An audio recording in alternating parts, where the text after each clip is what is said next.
રિતેશ દેશમુખ અને જેનેલિયા અત્યારે ચર્ચામાં છે, પોઝિટિવ રીતે. રિતેશે બધાની સામે એવું કીધું કે મારી સફળતા પાછળ મારી પત્નીનો હાથ છે. ઘણા સફળ પુરુષની પાછળ સ્ત્રીનો હાથ હોય અને ઘણી સફળ સ્ત્રીની પાછળ પણ પુરુષનો હાથ હોય, પણ આ વાતને સ્વીકારવીને એ પણ બહુ મોટી વાત છે. તમને યાદ હોય ને તો એક વિડીયો એનો વાયરલ થયો હતો.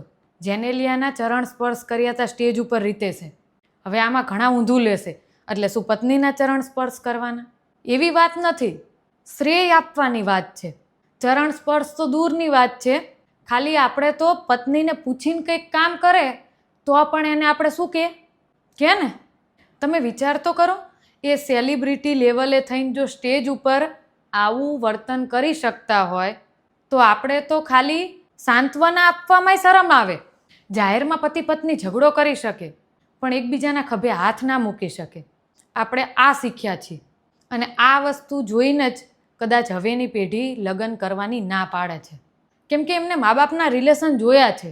આપણે એ સમાજમાં જીવીએ છીએ કે હજુ પણ પત્નીને ખુલ્લેઆમ સપોર્ટ કરતા કે પત્નીની સારી વાત હોય તો એને બિરદાવવામાં શરમ આવે, પણ બધા વચ્ચે જો ગુસ્સો કરવો હોય તો કરી શકાય.